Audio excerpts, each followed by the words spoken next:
Hola, soy Guy y quiero ser físico pirata. En el video anterior vimos cómo identificar campos no conservativos. En este video aprenderás a identificar si un campo es conservativo o no, calculando el rotor de un campo de fuerzas. Si este vale 0, significa que es una fuerza conservativa. Y si es distinta de 0, es no conservativa. Vamos a estudiar los dos casos que hemos visto en videos anteriores. El primer caso en que la fuerza tiene dirección angular de menos r θ, y un segundo caso en que la fuerza tiene dirección radial, que en este caso es F2, que es R de r θ tongo. Vamos a calcular el rotor en dos casos usando coordenadas cilíndricas y usando coordenadas rectangulares. La operación del rotor es esta de acá, es una operación diferencial que está descrita por esta ecuación, donde Q1, Q2 y Q3 son las coordenadas que vamos a utilizar. En este caso, para coordenadas cilíndricas, Q1 sería R, Q2 va a ser el ángulo y Q3 va a ser Z, y los H1, H2 y H3 son los llamados factores de escala, que para R vale 1, para θ vale R y para Z vale 1. Entonces, si sustituimos estos valores de aquí en la ecuación de la expresión para el rotor, vamos a tener nuestro rotor en coordenadas cilíndricas que va a tener esa forma. Entonces, ese rotor para la fuerza 1, donde la fuerza 1 vale menos r de θ, tenemos que la fuerza 1 vale menos r de θ, tongo, vamos a encontrar f de r, f de θ y f de z. Esta expresión de aquí la podemos expandir un poco, donde va a ser más 0 r tongo más 0 z tongo.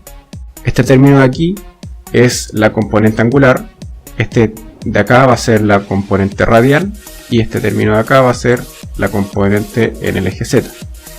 Así que la expresión para el rotor de F1, cuando calculamos su rotor, va a ser igual al determinante de R θ tongo de Z por la derivada radial, por la derivada angular, por la derivada en el eje Z, de f de R, que vale 0, de f de θ, que es menos R, pero multiplicado por R, sería R cuadrado, y por f de z, que vale 0.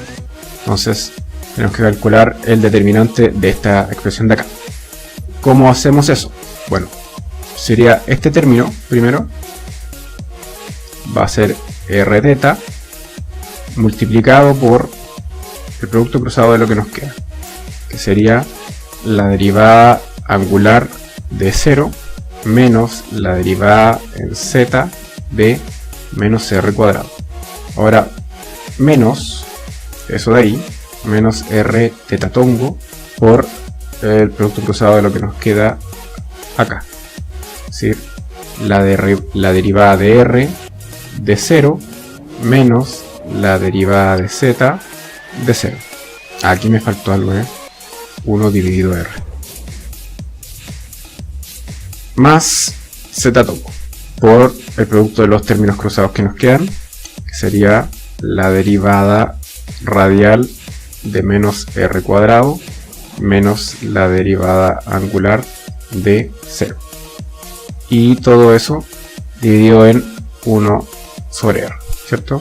Entonces este término de acá y de acá son 0, y nos queda la derivada con respecto a z de menos r, pero r no depende de z, así que este término se hace 0, y la derivada en r de menos r cuadrado. Entonces esto va a ser 1 dividido r por z tongo por la derivada de menos r cuadrado es menos 2r. Es decir, que el rotor de F1 es menos 2 y por lo tanto es distinto de 0.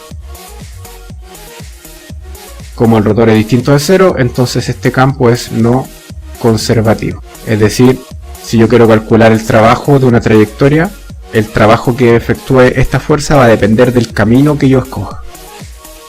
Ahora vamos para el caso de la segunda fuerza, de F2, que vale r tongo. Fuerza 2 es r tongo. Y si la expandimos, vamos a tener 0 θ tongo más 0 z tongo. Así que el rotor de F2 va a ser 1 dividido r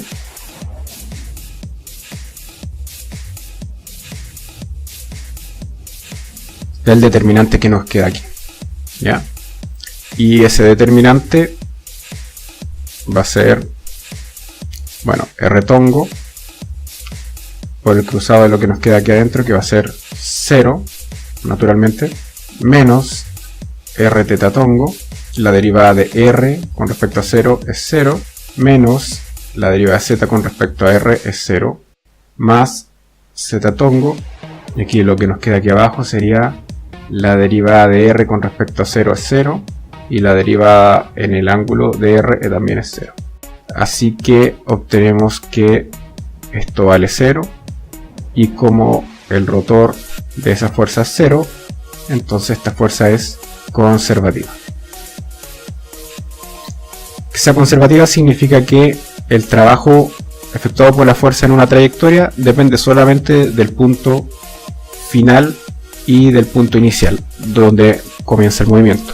Y otra cosa, y una segunda interpretación que se puede dar es que existe un campo escalar, tal que el gradiente de ese campo va a ser nuestra fuerza, donde SU en el caso de mecánica va a corresponder a la energía potencial. En el caso de cálculo le llaman potencial. En el caso de termodinámica le llaman variables de estado. Ahora vamos con la parte B, y la parte B lo que queremos es, usando las coordenadas rectangulares, calcular el rotor. Entonces para eso vamos a tener que cambiar de coordenadas a F1 y F2. Entonces vamos a utilizar un pequeño truco donde R tongo sabemos que vale coseno de teta X tongo más seno de teta Y tongo, y teta tongo vale menos seno de teta X tongo más coseno de teta Y tongo. Entonces F1, que sabemos que vale R menos R teta tongo, podemos sustituir este teta tongo acá, y lo que vamos a obtener va a ser R seno de teta X tongo menos R coseno de teta Y tongo. Pero este de acá, R seno de teta es Y, y R coseno de teta es X. Así que F1, escrito en coordenadas rectangulares, va a ser Y X tongo menos X Y tongo. Y haciendo lo mismo, tenemos que F2 es R de R tongo, y al hacer el mismo truco vamos a obtener que es X tongo más Y tongo. Ahora tenemos que calcular el rotor en coordenadas cartesianas, donde Q1, Q2 y Q3 son X y Z, y sus respectivos factores de escala son 1, 1 y 1.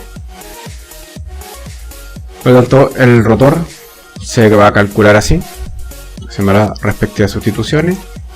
Y bueno, entonces el rotor de F1 va a ser igual a, acá está F1, este de acá corresponde a nuestro f de x y este a nuestro f de y.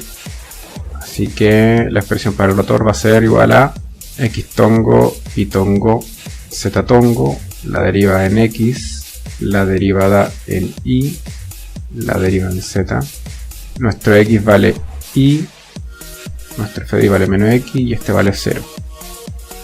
Y calculando el determinante de esta expresión, vamos a tener que x tongo va a ser la derivada de y con respecto a 0, eso es 0. La derivada de z con respecto a menos x es 0, menos y tongo por la derivada de x con respecto a 0 es 0, y la derivada de z con respecto a y es 0, más z tongo, que está acá, sería la derivada de x con respecto a menos x, eso es menos 1, menos la derivada de y con respecto a y es 1. Así que nuestro rotor es menos 2 z tongo, ¿cierto? Que es lo mismo que habíamos calculado en coordenadas cilíndricas. Y para la fuerza 2, el rotor de la fuerza 2 va a ser igual a el determinante de esta expresión, y al calcular el determinante vamos a obtener que x tongo va a ser igual a la derivada de y con respecto a 0, eso vale 0. La derivada de z con respecto a y es 0, menos y tongo por la derivada de x con respecto a 0 es 0. La derivada de z con respecto a x, la derivada en z de x es 0, más z tongo, la derivada en x de y es 0, menos la derivada en y de x es 0. Así que el rotor del campo 2 es 0, igual que en el otro sistema de coordenadas, y por lo tanto es conservativo. Bien, este video está terminado. No olvides el me gusta y compartir. Me gustaría leer tus comentarios sobre el canal y sus videos para tratar de mejorar su calidad. Agradezco tu visita y nos vemos en nuestra próxima.